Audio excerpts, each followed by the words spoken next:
Champion. ఈ cinema 1948 post independence బ్యాక్‌డ్రాప్‌లో జరుగుతుంటుంది. తెలంగాణలోని బైరనపల్లి అనే గ్రామంలోని ప్రజలు నైజాం పాలనని ఎలా వ్యతిరేకించారు, వాళ్ళపై ఎలా తిరగబడ్డారు, అయితే వాళ్ళ మధ్యలోకి ఏ సంబంధం లేని మైకల్ అనే కుర్రాడు ఎందుకొచ్చాడు, ఏం చేశాడు అన్నది సినిమా కథ. సినిమా డ్యూరేషన్ 2 hours 45 minutes ఉంది. ఓవరాల్ గా సినిమా కంప్లీట్ అయ్యేటప్పటికి పర్వాలేదు, ఒకసారి చూడొచ్చు అన్న ఫీల్ అయితే వచ్చింది. సినిమాలో కథలోకి వెళ్ళడానికి చాలా టైం తీసుకున్నారు. ఆ ఇనిషియల్ పోర్షన్స్ అంతా కూడా ఆ 1948 సెటప్ కే వాడుకున్నారు. హీరో ఇంట్రడక్షన్ బాగుంది. హీరో హీరోయిన్స్ మధ్య వచ్చే ఆ లవ్ సీన్స్, కెమిస్ట్రీ బాగా వర్కౌట్ అయ్యాయి. ఫస్ట్ హాఫ్ లో వచ్చే ఆ గిరగిర సాంగ్ కూడా బాగుంది. ఇంటర్వెల్ యాక్షన్ కూడా బాగుంది. దీని వల్ల ఓవరాల్ గా ఫస్ట్ హాఫ్ నచ్చింది. సెకండ్ హాఫ్ ఓవర్ స్ట్రెచ్ చేసేసిన ఫీలింగ్ అయితే వచ్చింది. ఆల్రెడీ మనకి తెలుసు తెలంగాణలోని చాలా గ్రామాలు నైజాం పాలన వ్యతిరేకించాయని, అలా వ్యతిరేకించిన గ్రామాలని రజాకర్లు అణిచివేశారని. కానీ సినిమాలో ఈ కాన్ఫ్లిక్ట్ ని ప్రాపర్ గా ఎస్టాబ్లిష్ చేయలేదనిపించింది. దాని వల్ల చాలా చోట్ల ఎమోషన్ వర్కౌట్ అవ్వలేదు. క్లైమాక్స్ కూడా ఎక్స్పెక్ట్ చేసిన విధంగానే ఉంది. సో సెకండ్ హాఫ్ పెద్దగా మూవ్ అవ్వకుండా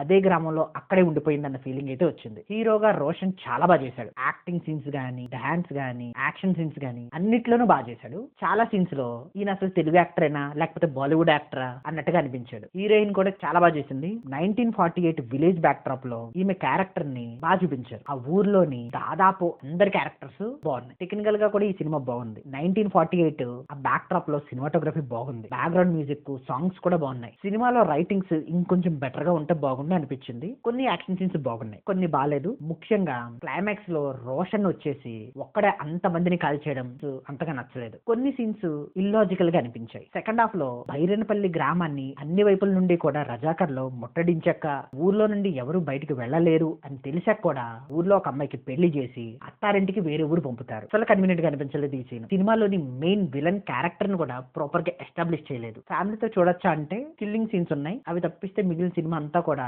ఫ్యామిలీతో కలిపి చూసేయచ్చు. ఇక ఓవరాల్ గా ఈ సినిమాకి నేను ఇచ్చే rating between 2.75 and 3 out of 5. It's purely my opinion. Thank you.